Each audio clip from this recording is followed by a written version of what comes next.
তেলাওয়াত করতো। আমার মা আমাকে নিয়ে সব সময় আল্লাহর কাজে ধ্যানে মগ্ন থাকতো। আমি যখন এই দুনিয়ার মধ্যে জন্মগ্রহণ করেছি, ওই দিন ছিল রমজানের প্রথম দিন। ওই দিন আমি মায়ের বুকের দুধ খাই নাই। আমি এই পৃথিবীতে আইসায় রমজানের প্রথম রোজা পালন করছি। রমজানের ওই প্রথম দিনে তোমার শুভ জন্ম হয়। জন্ম হয়ে দুগ্ধ খাও না, তাতে তোমার রোজা হয়। কেউ জানে না চাঁদের খবর, কেউ জানে না চাঁদের খবর, জানে গাউসে সামদানি। তোমারই নামের গুণে আগুন হইয়া যাই ফানি। হাই বড় পীর আব্দুল কাদির, মা জননী কুরআন পড়ে গর্বেতে রেখে সন্তান 18 সিপারা কুরআন মুখস্থ করিয়া যান। সুবহানাল্লাহ বলেন। মাই জানে না ছেলের খবর, মাই জানে না ছেলের খবর, হইয়া গর্ভধারিণী। তোমারই নামের গুণে আগুন হইয়া যাই ফানি। একটি জবান বন্ধ রাখিবেন না। বিদায় বেলায় সকলে একবার চিৎকার মেরে বলেন না সুবহানাল্লাহ। কেমন মায়ের সন্তান আব্দুল কাদের। আর আমরা কি ডিজিটাল সন্তান ফেরত এই কার্টুনটা বহর সিনেমাটা গেছা। সন্তানটা দেখতেছে না, শুনতেছে না, সব দেখতেছে শুনতেছে। কেন আপনার পেটের ভিতরে তো আপনি কি করতেছেন সবকিছু এই পাই শিখবো। বলেন না সুবহানাল্লাহ। ভালো কাজ করলে ভালো কিছু পাইবেন, খারাপ কাজ করলে আপনার সন্তান খারাপই হইব। যতই তেল মানুষ, কুকুরের লেজ কোনোদিন সুজে হয়েছে দেখছে? এক সাধক আর কি, এটা কই আমি আলোচনা যাই। এক সাধক আপনার দৈত্য সাধন করছে। সাধনা কিন্তু আছে, জিন সাধনা করা, ফরি সাধনা করা, এবারে যারা কবিরাজ করে তাদের কিন্তু সাধনা আছে। তো এই সাধনা করছে এক দৈত্য জন সাধনা করছে। এই বুঝতে মারা দৈত্য সঠিক টাইমে হাজির। এই বুঝতে মারা দৈত্য জন হাজির হয়েছে, তখন আয়ে কইতে এবার আমার কাম দেও, নাহলে কবর হইরা লাইম। এটা কিন্তু কাম দেওয়ার লাগে, যারা কি সাধনা ঠিক মতন করে কাম দিয়ে, নাহলে কবর করে লাইম। ও কাম দিতাম, তখন তার কাম দে 1 মিনিটের ভিতরে সব করে লা। সুবহানাল্লাহ বলেন। 1 মিনিটের ভিতরে সব করে লা। কাজ দে। আরে এত আর কাজ ফানা বিষয় অহন আর কি রে কাম দে, নাহলে কল্লা তৈতাম না, তাড়াতাড়ি কাম দে। বলতেছে অহন কি হরাম। লাস্টে অনেক চিন্তা হয়ে কইতাছে, ও ভাইছি একটা, এই তো আমার বাড়ি একটা কুকুর দেখছি, এই যে কুকুরের লেজটা এটা সুজা হরো। সুবহানাল্লাহ। এটা সুজা হরো, যদি পারো তুমি কত কামিওর বেটা, এটা সুজা হরো। এই যে বেটা ডলতাছে তেল দে, আর তো কামিন, আরো 3 বিঘা দে। অন কই ফেসো ফসি কি পড়ছে না, এবার 1 সপ্তাহ গেছে, এরপরেও কি কাম হয় না। লাস্টে কইতাছে, হুজুর আমারে মুক্তি দেন, আমারে বিদায় দিন, আমি আর পারছি না। তার মানে বুঝা গেছে দৈত্য দ্বারাতে কুকুরের লেজ সোজা করা সম্ভব হয় না। এই কারণে যেই পিতা মাতা খারাপ কাজ করে, যেই পিতা মাতা অন্যায় ভাবে বিবাহ বন্ধনে আবদ্ধ হয়, যেই পিতা মাতা হারাম রিলেশন করে বিবাহ বন্ধনে আবদ্ধ হয়, এক ইমাম শাফি থেকে যিনি এটার আমল করছে একটা মাসালা, যে কি বলে কোনো মহিলা যদি পিতা মাতার অনুমতি ব্যতীত তাদের মনে কষ্ট দিয়ে বিবাহ বন্ধনে আবদ্ধ হয়, মানে যে ভাগ্যটাকে জায়গা বিবাহ বন্ধনে আবদ্ধ হয়, তার বিবাহ বাতিল বাতিল বাতিল 3 বার কইছে। তাহলে বিবাহটা হইব মনোহর না, তার ভিত্তিতে বালা সন্তান হইব। তার আরো বেশি কষ্ট দিয়ে আরেক বেটার সাথে যাইব। কথা বলেন ঠিক কিনা? এই জন্য বাবা সমাজটা নষ্ট হয়ে গেছে একটা টাচ মোবাইলের কারণে। কথা বলি না, টাচ মোবাইলের কারণে সমাজটা অনেকটাই নষ্ট হয়ে গেছে। হুজুর এটা কি কইতাছেন? মিডিয়ারা আইছে টাচ মোবাইল দিয়ে তুললে আপনারা ছাড়বো, আমরা তো টাচ মোবাইলেই দেখবো। বাবারে সব কিছুর একটা ভালো দিক আছে, একটা খারাপ দিক আছে। মানুষের মধ্যেও 2টা দিক আছে, একটা হলো ভালো দিক আর একটা হলো খারাপ দিক। একটা হলো ভালো মানুষ আর একটা হলো খারাপ মানুষ। আপনি যদি মোবাইলটা ভালো পথে চালান, আপনার জন্য মোবাইলটা হবে মঙ্গলজনক। আর যদি মোবাইলটাকে আপনি খারাপ পথে চালান, এই মোবাইলটাই তোমাকে জাহান্নাম পর্যন্ত পৌঁছে দিবে। কথা বলেন ঠিক কিনা?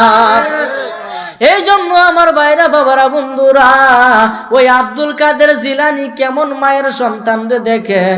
হুজুর ডাক দিয়া কয়, আব্দুল কাদের তুমি কোথায় থেকে সুন্দর পড়া পড়েছ? ডাক দিয়া কয়, হুজুর গো আমি তো কোনো মাদ্রাসা বা সিটি ইউনিভার্সিটি পড়ি নাই, আমি আমার মায়ের কাছ থেকে শিখছি। আমি যখন জন্মগ্রহণ করেছি তখন আমার মা আমাকে ডান স্তন আমার মুখে দিয়া 9 পারা কোরআন মাজিদ পড়তো।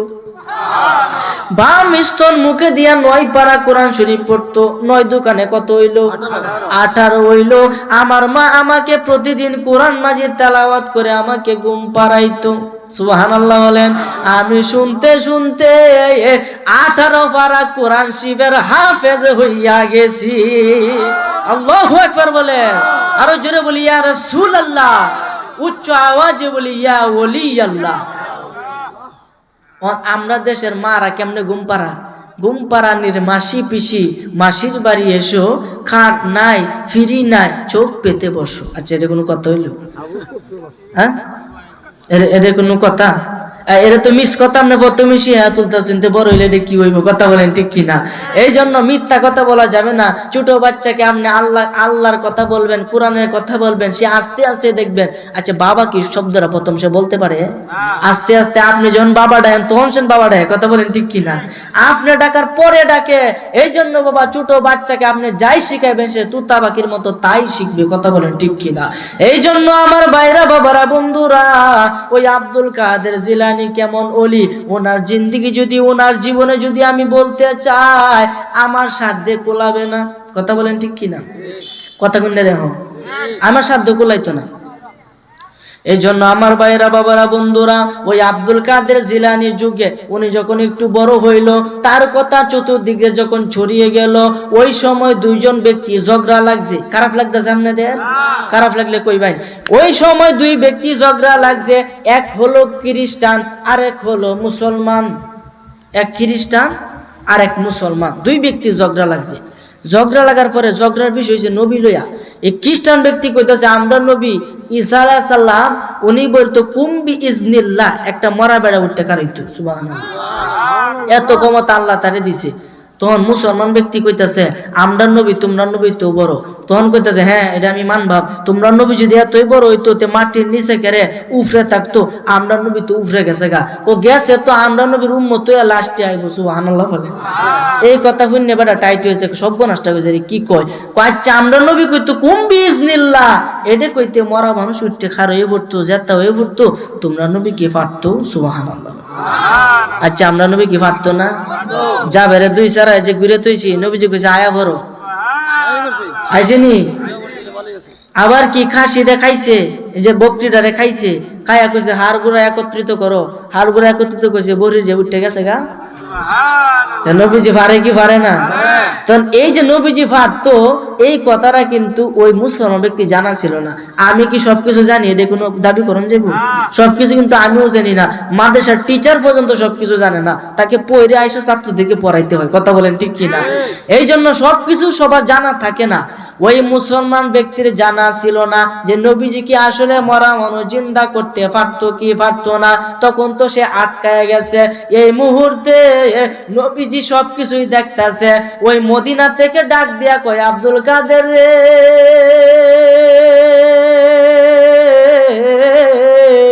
ওই আব্দুল কাদের তাড়াতাড়ি যা গিয়া দেখ ওই উম্মত, ওই নবীর উম্মতের কাছে আমি নবীর উম্মত হায়রা যাইতেছে, তুই তাড়াতাড়ি গিয়া এই সমস্যার সমাধান করে দিয়াই।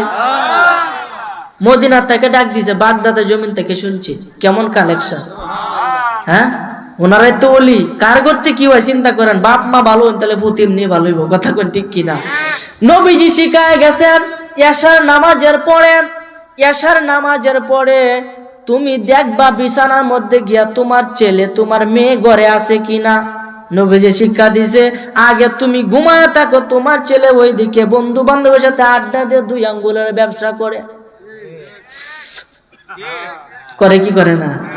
আগে 3টে ফুলান, আমার স্যারের কথা, 3-4টে ফুলান একসাথে হইলে খেলাধুলার গপ করতো, ভালো মন্দ গপ করতো। 2টা এক কানে হইলে বিড়ি টানতে। কথা কন্যা করে? আরে কথা কন্যা করে? এরকম ছেলে কিন্তু আছে। কেমন? ওই বাবার যে আদর্শ বাবা শিখাইছে, আদর্শ বাবার ভূত হয়েছে এগুলা। আপনারা মনে কিছু নিন না যে যারা এগুলা করে তোমরা তওবা করো। যদি বাপ মার মনে কষ্ট দাও, আমি এখানে চ্যালেঞ্জ করে বলে গেলাম, আপনি কখনোই জান্নাতে যাবেন দূরের কথা, গন্ধও পাবেন। গন্ধ হইতো না রে, কি মনে করুন আপনি। এই কারণে বাপ মা যতই খারাপ হোক, তাদের যদি অন্যায় কোনো আবদার করে এটা রাখা যাবে না, বাকি সব খেদমত তাদের করতে হবে, যতই খারাপ হোক। কথা বলেন ঠিক কিনা? এই জন্য আমার ভাইরা, বাবারা, বন্ধুরা, আব্দুল কাদের জিলানী দৌড়িয়ে গেছে, গিয়ে বলতেছে ভাই কি হয়েছে এখানে, ঝগড়াটা কেন, কি বিষয়ে ঝগড়া লাগছো?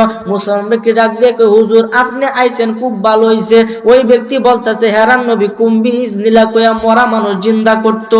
এটার অর্থ হলো আল্লাহর আদেশে উঠো। এটার অর্থ কি? কুম্বি ইজনিল্লাহ, আল্লাহর আদেশে কি করো? উঠো, জাগ্রত হও আল্লাহর আদেশে। এই কথাটা যখন বলছে, আব্দুল কাদের জিলানী ডাক দিয়া কয় খ্রিস্টান রে, আমি কোনো ইমামে আজম না, আমি কোনো নবী না, আমার কোনো পাওয়ার নাই। আমি হইলাম আমরা নবী হযরতে আহমদ মুস্তাফা মুহাম্মদ মুস্তাফা সাল্লাল্লাহু আলাইহি ওয়াসাল্লামের একজন গোলামের গোলামের গোলামের গোলামের গোলাম। তোমরা নবী কইতো কুম্বি ইজনিল্লাহ, আল্লাহর আদেশে উঠো। আমি আব্দুল কাদের জিলানী যদি বলি কুম্বি ইজনি, আমার আদেশে উঠো, সঙ্গে সঙ্গে মরা মানুষ যেটা হইয়া যাবে। কত বড় ওলি, হ্যাঁ? আই বড় পীর আব্দুল কাদের আউলিয়ার শিরোমণি, আমার কি আর সাধ্য আছে, আমার কি আর সাধ্য আছে গাইতে পীরের জীবনী।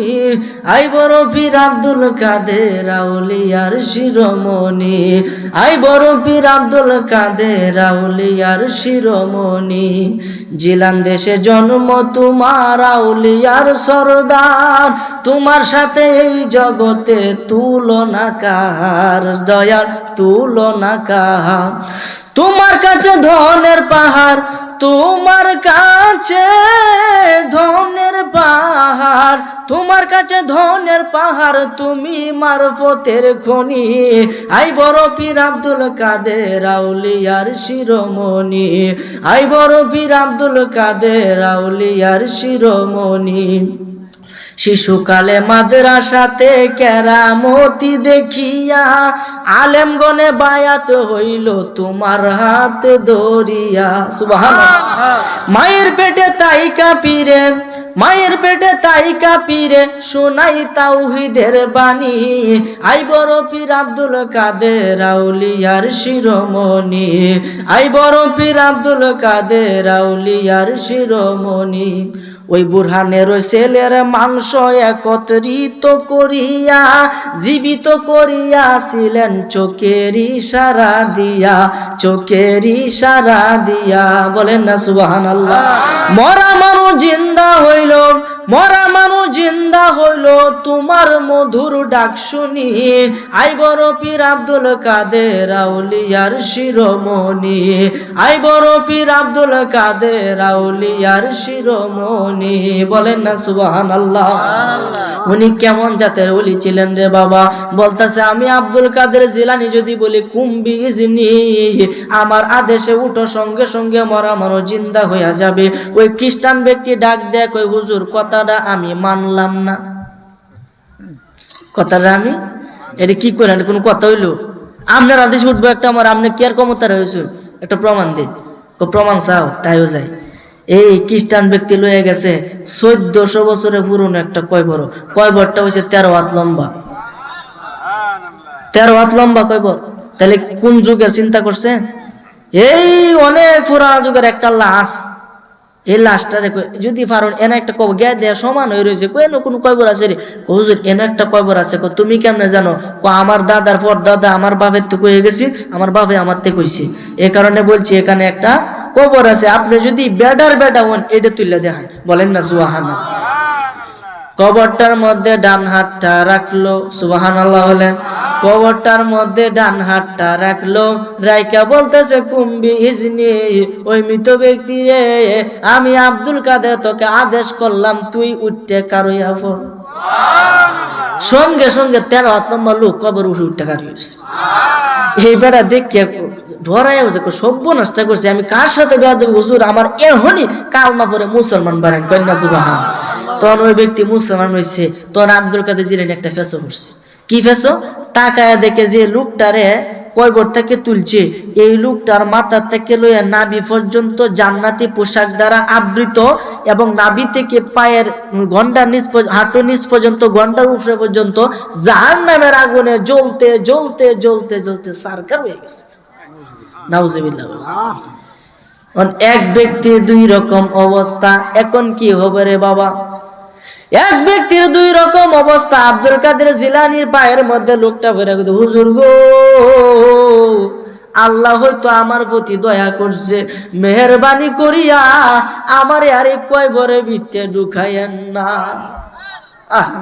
কবরের আযাব রে এত কঠিন, হুজুর মেহেরবানি করিয়া আমাকে কয়বর দিয়েন না।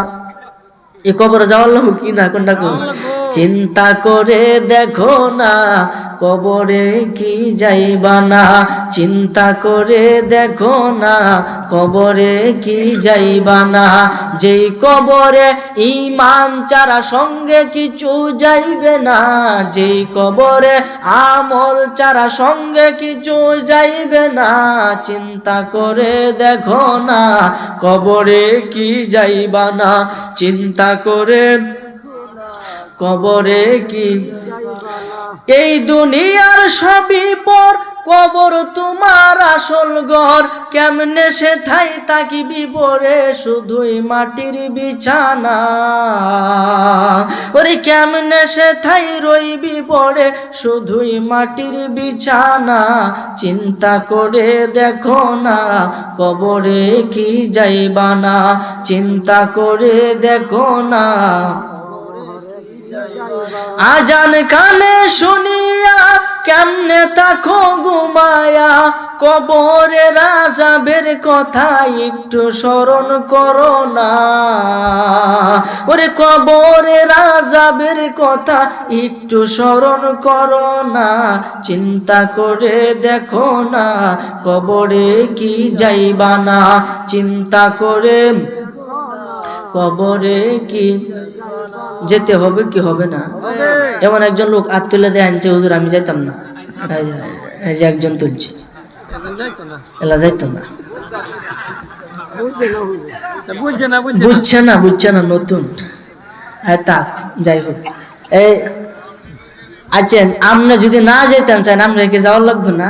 কোনটা কোন? এটা এমন একটা জায়গা আপনার ইচ্ছা নাই, পৃথিবীর কোনো মানুষের ইচ্ছা নাই ওই দেশে যাইতো, কিন্তু বাধ্য হয়ে তাকে যেতেই হবে। একটা অসুখ হলে কত ওষুধ বড়ি খাই, অসুখ থেকে বাঁচার জন্য কত কিছু করি, কিন্তু মৃত্যুর হাত থেকে আপনি কি কখনো বাঁচতে পারবেন না। অথচ আমরা একটু চেষ্টা করলেই কিন্তু জাহান্নামের আগুন থেকে বাঁচতে পারবো, কিন্তু আমরা বাঁচতে চাই মৃত্যুর হাত থেকে, যেটা কখনোই সম্ভব না। আর যেটা সম্ভব এটা আমরা করি না। আমরা হয়েছি এরকম বাঙালি, কথা বলেন ঠিক কিনা?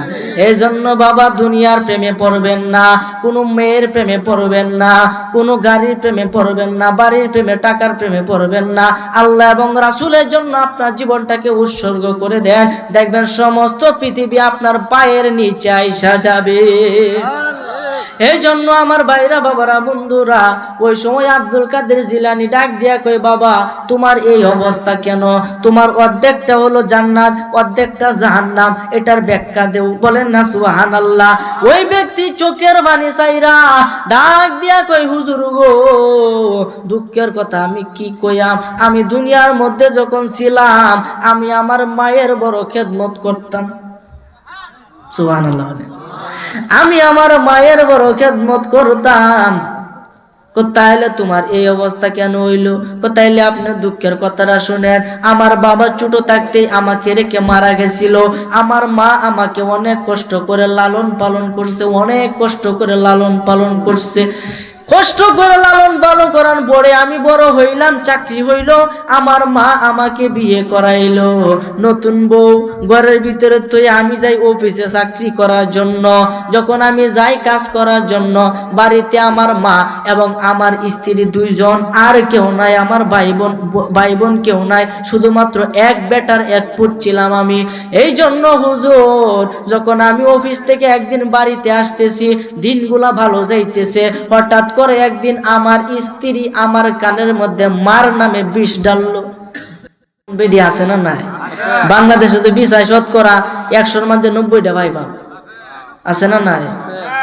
আইরে পিতা মাতাই তোমাদের জন্য জান্নাত, পিতা মাতাই তোমাদের জন্য জাহান্নাম। যদি করো খেদমত পাইবে তুমি জান্নাত, যদি করো তাদের অপমান, তাদের অবাধ্যতা, তাহলে যাইতে হবে ফি নারি জাহান্নাম। কথা কোন ঠিক কিনা?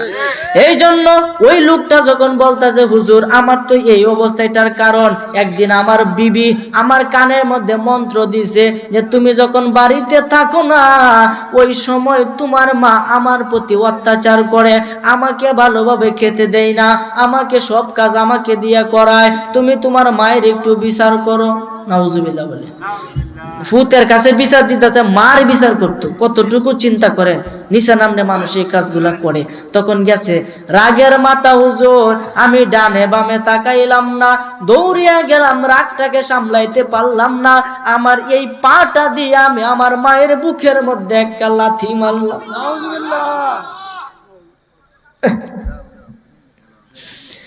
এই পা দিয়ে আমি আমার মায়ের বুকের মধ্যে লাথি মারলাম। হুজুর আমার মায়ের চোখ বেয়ে বেয়ে পানি পড়তেছে। পানি যখন চোখ বেয়ে বেয়ে পড়ে আর আল্লাহর কাছে কই, আল্লাহ তোমার কাছে বিচার দিলাম, সারাটা জীবন আমি যাকে লালন পালন করলাম, 10 মাস 10 দিন আমি যাকে গর্ভে ধারণ করলাম, করছে কি করছে না, এত কষ্ট আমি সহ্য করলাম, প্রসব বেদনা আমি ভুলে গেলাম, একটু চিৎকার শুনে, বাচ্চার একটু কান্না শুনে আমার প্রসব বেদনা, যে মৃত্যুর যন্ত্রণাটা আমি ভুলে গেলাম। ওই ছেলেকে আমি আমার বুকে জড়াইয়া, আমার বুকের দুধ পান করাইয়া, ওই ছেলেকে আমি বড় মাস্টার বানাইয়া একটা চাকরি করাইয়া দিলাম। এই ছেলের পিছে আমি অনেক খাটানি খাটলাম, অবশেষে আরেক বাড়ির একজন মেয়ের কথায়, তার নিজের বিবির কথায় আর কিছু তুই চিন্তা করলে না, আমার বুকের মধ্যে তুই লাথি মারলে, যা বাবা যা, আমি কিছুই বলবো না, এর বিচার আল্লাহ করব। ঠিক না বেঠি?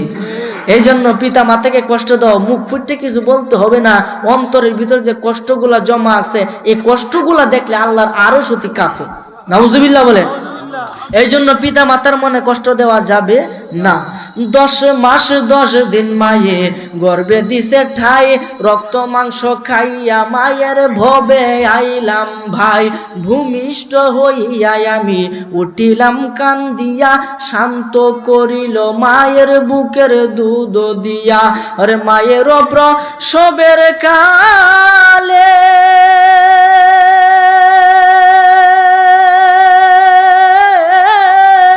বুক বেসে যায় নয়ন জলে রে, ও মা সন্তানের লইয়া কুলে, ভুলে প্রসব যন্ত্রণা, দুঃখের দরদি আমার জনম দুঃখী মা।